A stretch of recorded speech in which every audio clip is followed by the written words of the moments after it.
Welcome from Nexus. For the longest time, we've thought about data as something you collect, you store it away, and then maybe you get around to analyzing it. It's static, right? It's a snapshot of the past. But what if we could analyze data at the very instant it's created? What if we could analyze it while it's in motion?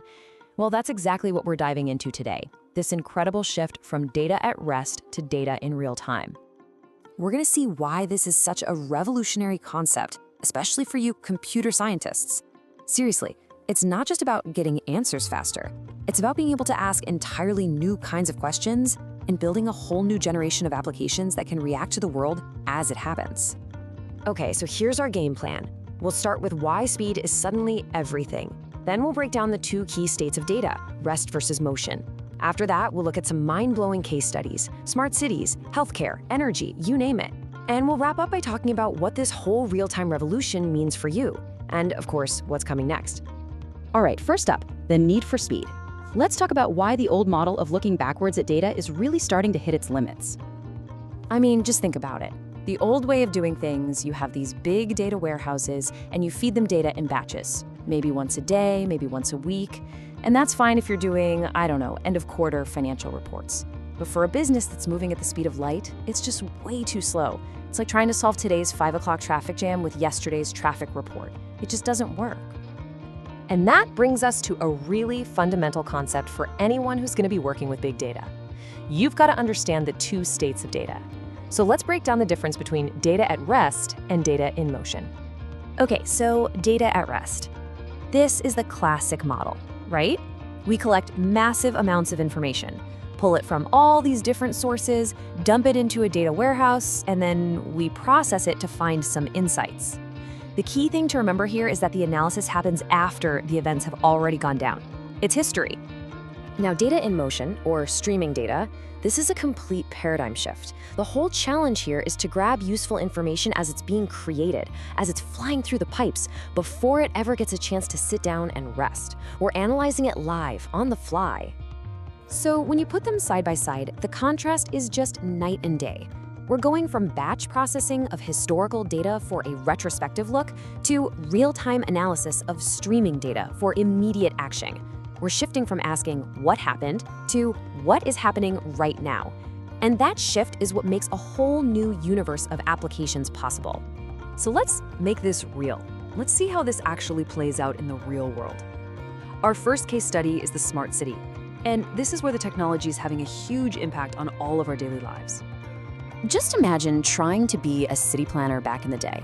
You had to rely on data that was months, sometimes even years old. You had census data over here, police records over there, tax records in another filing cabinet, all siloed. It gave them this totally static historical view, which made it pretty much impossible to solve a dynamic problem like traffic congestion in the moment. But today, it is a completely different story. Researchers can now tap into this constant, gushing flow of data in motion. We're talking real-time traffic data from the GPS in our cars, from radar sensors that are literally embedded in the roads, and even from live weather feeds. All these different streams of data are being pulled together and analyzed as things are happening. And here's the magic, right? By analyzing this mix of real-time and historical data, these systems can figure out the current travel conditions and, as the source puts it, make suggestions on alternative routes that will cut down on traffic. The whole point is to have a major, immediate impact on how we all get around. But this impact doesn't stop with making your commute shorter, not by a long shot. Let's look at two more absolutely critical industries, healthcare and energy. Okay, picture a hospital. You've got medical devices that are producing these huge, detailed streams of data about a patient's condition. By analyzing that data stream in real time, clinicians can instantly match the results against critical indicators or spot tiny abnormalities. This just radically speeds up their decision-making, which can dramatically improve patient outcomes and, in some cases, literally save lives. Now, let's switch gears to energy. Imagine a massive modern wind farm. It is constantly collecting a fire hose of streaming data. You've got performance data coming from every single turbine, plus temperature, barometric pressure, wind direction, and speed from thousands of weather stations from the ground all the way up to 300 feet in the air. So what's the point of all that data? Well, It's huge. They use it to create these incredibly sophisticated models of wind flow, letting them make hourly and daily predictions about how much energy they're going to produce. And that means they can pick the absolute best, most optimal locations for new turbines, which, at the end of the day, lowers the cost of energy for all of us. So we've seen the what. Now let's talk about the so what, especially for all of you who are going to be building the future. Because this is, and I'm not exaggerating, a truly revolutionary shift.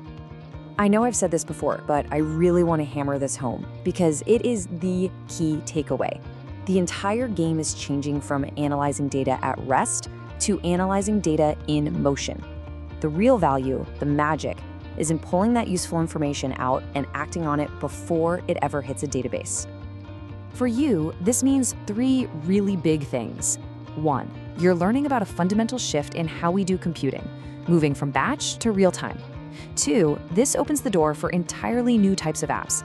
Think about credit card fraud detection that happens in milliseconds, not hours, or streaming services that offer personalized recommendations that change with your mood, literally second by second.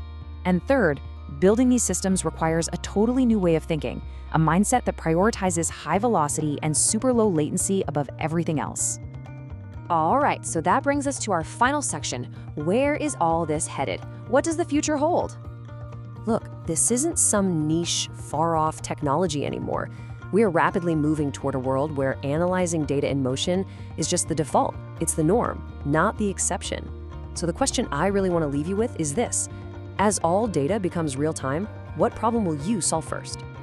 And as you're mulling that over, our next explainer will dive into how companies are taking these very concepts and using big data analytics to fundamentally reinvent their business processes. Hope you'll join us for that one.